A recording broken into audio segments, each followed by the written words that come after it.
ನೀವು ಇದು ಸಿನಿಮಾ ಮಾಡಿದಾಗ ಪಾರ್ಟ್ 2 ಸಿನಿಮಾ ಮಾಡಿದಾಗ ಇಂಡಸ್ಟ್ರಿ ತುಂಬ ಒಳ್ಳೆ ಇದರಲ್ಲಿತ್ತು. ಅಂದರೆ ಆ ವರ್ಷ ತುಂಬ ಸಕ್ಸಸ್ಫುಲ್ ಸಿನಿಮಾ ಬಂತು, ದೊಡ್ಡ ದೊಡ್ಡ ಸಿನಿಮಾಗಳು. ಫಸ್ಟ್ ಬಂದಿದೆ ನಮ್ಮದು. ಅಲ್ಲ, ಫಸ್ಟ್ ಬಂದಿದ್ದು ನಿಮ್ದು, ಹೌದು ಸರ್. ಅದಾದಮೇಲೆ ಆ ಇಯರು ಗೋಲ್ಡನ್ ಇಯರೇ ಒಂಥರ, ಮತ್ತೆ ರಿಪೀಟ್ ಆಗಿಲ್ಲ ಅದು. ತುಂಬ ಯಾಕಂದರೆ ಎಲ್ಲ ತುಂಬ ಒಳ್ಳೊಳ್ಳೆ ಸಿನಿಮಾಗಳೆಲ್ಲ ಅಲ್ಲೇ ಇದ್ದಿದ್ದು ಆ ಟೈಮಲ್ಲಿ ರಿಲೀಸ್ ಆಯ್ತು ಅಷ್ಟೇ. ಏನಾಗುತ್ತೆ ಅಂದರೆ ಆ ಇಯರ್ ಗೋಲ್ಡನ್ ಅಂತ ಏನಿರಲ್ಲ, ಒಳ್ಳೊಳ್ಳೆ ಸಿನಿಮಾಗಳು ಬರಬೇಕು. Love mocktail 2, Charlie, Kantara, KGF 2 ಎಲ್ಲ ದೊಡ್ಡ ದೊಡ್ಡ ಸಿನಿಮಾ ಅಂದರೆ ಎಲ್ಲ ಆ ಟೈಮಲ್ಲಿ ಬಂತು. ಯಾಕಂದರೆ ನಿಮಗೆ ಅವಾಗ 1.5 ವರ್ಷ ನಿಮ್ಮ ಕೋವಿಡ್ ಇದ್ದಿದ್ದರಿಂದ ಯಾರೂ ರಿಲೀಸ್ ಮಾಡಿರಲಿಲ್ಲ, ಎಲ್ಲ ಹೋಲ್ಡಲ್ಲಿತ್ತು, ಎಲ್ಲ ರೆಡಿ ಆಗಿತ್ತು ಸಿನಿಮಾ. ಸೊ ಒಂದೇ ಸತಿಗೆ ಬಂದರು. ಸೊ ಆ ಥರ ಒಳ್ಳೊಳ್ಳೆ ಸಿನಿಮಾಗಳು ಬಂದರೆ ಆ ಇಯರ್ ಗೋಲ್ಡ್ ಆಗುತ್ತೆ ಅಷ್ಟೇ.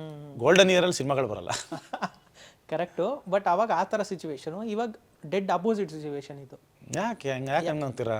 ಇಲ್ಲ, ಯಾವ ಸಿನಿಮಾನು ಓಡ್ತಾ ಇಲ್ಲ ಅಂತ ಯಾಕೆ ಅನ್ಕೋತೀರಾ? ಲವ್ ಮಾಕ್ಟೇಲ್ 3 ಬರ್ತಾ ಇದೆ, ನೆಕ್ಸ್ಟ್ ಟಾಕ್ಸಿಕ್ ಬರುತ್ತೆ, ಒಳ್ಳೊಳ್ಳೆ ಸಿನಿಮಾಗಳು ಬರುತ್ತೆ. ಅಲ್ಲ, ಬರಲಿ ಗೆಲ್ಲಿ ಅನ್ನೋದು ಆಸೆ ಇದೆ ಸರ್. ಪ್ರಾಕ್ಟಿಕಲಾಗಿ ಯೋಚನೆ ಮಾಡಿದ್ರೆ ನಾವು ಹೋದ ವರ್ಷನೂ ನಾನು ಹೇಳಿದೆ 2 ಸಿನಿಮಾ ಹಂಗೆ ಅಂದ್ಕೊಂಡ್ರೆ ದೊಡ್ಡ ಮಟ್ಟದಲ್ಲಿ ಗೆದ್ದಿರೋದು ಕಾಂತಾರ, ಸೂಪರ್ ಹಂಸು.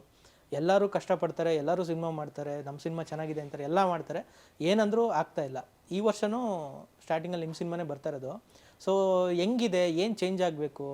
ಏನಿಲ್ಲ, ಒಳ್ಳೊಳ್ಳೆ ಸಿನಿಮಾಗಳು ಮಾಡ್ಬೇಕಷ್ಟೇ. ನೀವು ಹೇಳ್ದಂಗೆ ಫಸ್ಟಿಂದ ಪಬ್ಲಿಸಿಟಿ ಯಾಕೆ ಮಾಡ್ತಿಲ್ಲ, ಫಸ್ಟಿಂದ ಬಸ್ ಯಾಕೆ ಮಾಡ್ತಿಲ್ಲ ಅಂತಿರಲ್ಲ, ಅದನ್ನು ಕಮ್ಮಿ ಮಾಡಿಬಿಟ್ಟು ಕಾನ್ಸಂಟ್ರೇಷನ್ ಇದ್ರ ಮೇಲೆ ಹೋದರೆ, ಸ್ಕ್ರಿಪ್ಟ್ ಮೇಲೆ ಹೋದರೆ, ಈ ಎಫರ್ಟು ನನ್ನ ಪ್ರಕಾರ ಸ್ಕ್ರಿಪ್ಟ್ ಮೇಲೆ ಹಾಕಬೇಕು. ಸ್ಕ್ರಿಪ್ಟ್ ಚೆನ್ನಾಗಿ ಮಾಡ್ತು ಅಂದರೆ ನಿಮಗೆ ಆಟೋಮೆಟಿಕ್ಕಾಗಿ ಸಿನಿಮಾ ಚೆನ್ನಾಗುತ್ತೆ. ಸಿನಿಮಾ ಚೆನ್ನಾಗಿ ಆಗ್ತಿದ್ದಂಗೆ ಮೇ ಬಿ ನೀವು ಹೇಳ್ದಂಗೆ ಫಸ್ಟ್ ಡೇ ದುಬ್ಬು ಅಂತ ಬರ್ದೇ ಇದ್ರು ಅಟ್ಲೀಸ್ಟ್ ಶನಿವಾರದಿಂದನೂ ಒಬ್ಬ ನಿಮಗೆ ಲಾಂಗ್ ರನ್ ಟೇಕ್ ಆಫ್ ಆಗಿಬಿಡುತ್ತೆ. ಸೊ ಅದು ಪ್ರಾಬ್ಲಮ್ ಆಗ್ತಿರೋದೇ ನಮಗೆ ರೈಟಿಂಗಲ್ಲಿ. ಸೊ ಕಥೆನ ಚೆನ್ನಾಗಿ ಬರ್ಕೋಬೇಕು, ಅದನ್ನು ಎಕ್ಸಿಕ್ಯೂಟ್ ನೀಟಾಗಿ ಜನಕ್ಕೆ ಏನು ಕೊಟ್ಟರೆ ಚೆನ್ನಾಗಿರುತ್ತೆ ಅದನ್ನೆಲ್ಲ ಯೋಚನೆ ಮಾಡಿ ಮಾಡಬೇಕು.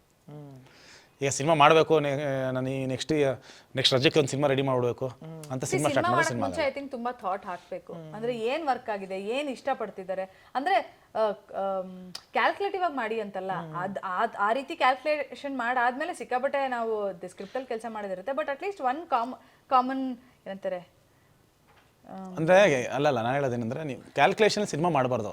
ಅಂದರೆ ಓಕೆ ನೆಕ್ಸ್ಟ್ ಈ ಟೈಮಿಗೆ ನಾನು ರಿಲೀಸ್ ಮಾಡೋಕೆ ಫಿಲಮು ಒಂದು ಸಿನಿಮಾ ಮಾಡೋಣ ಅಂತಂದ್ರೆ ಸಿನಿಮಾ ಚೆನ್ನಾಗಲ್ಲ. ಯಾವಾಗಲೂ ಆರ್ಗ್ಯಾನಿಕಾಗಿ ಒಂದು ಕತೆ ಬರಬೇಕು.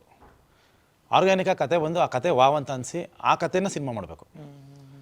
ಆವಾಗಲೇ ಸಿನಿಮಾ ಚೆನ್ನಾಗಿರುತ್ತೆ. ಈಗ ನಾನು ಓಕೆ ಈಗ ಸಪೋಸ್ ಮಾರ್ಚ್ 19th ಸಖತ್ತಾಗಿ ಆಗ್ಬಿಡ್ತು ಅಂತ ಇಟ್ಕೊಳ್ಳಿ, ಲವ್ ಮಾಕ್ಟೇಲ್ 3. ನೆಕ್ಸ್ಟ್ ಮಾರ್ಚ್ ಯುಗಾದಿಗೆ ನಂದೇ ಸಿನಿಮಾ ಬರಬೇಕು ಅಂದ್ಬಿಟ್ಟು ಒಂದು ವರ್ಷಕ್ಕೆ ನಾನು ಕಥೆನೂ ಇರಲ್ಲ ಏನೂ ಇರಲ್ಲ, ರೆಡಿ ಮಾಡಿಬಿಟ್ಟು ನಾನು ಆ ಫಿಲಮ್ ಆ ಟೈಮ್ ಬಂದುಬಿಡಬೇಕು, ನನಗೆ ಹಿಟ್ಟಾಗಿದೆ ಬರ್ತೀನಿ, ನಾನು ರೆಡಿ ಮಾಡ್ತೀನಿ ಅಂದರೆ ಆಗಲ್ಲ. ಫಸ್ಟ್ ಕತೆ ಬಂದರೆ ಆ ಕತೆ ಇಟ್ಕೊಂಡು ಸಿನಿಮಾ ಮಾಡಿ ಚೆನ್ನಾಗುತ್ತೆ. ಆ ಅಜೆಂಡಾ ಇರಬಾರ್ದು ಅಂತ ಹೇಳ್ತಿರೋದು. ಆವಾಗ ನಿಮಗೆ ಒಳ್ಳೊಳ್ಳೆ ಸಿನಿಮಾಗಳು ಸಿಗುತ್ತೆ.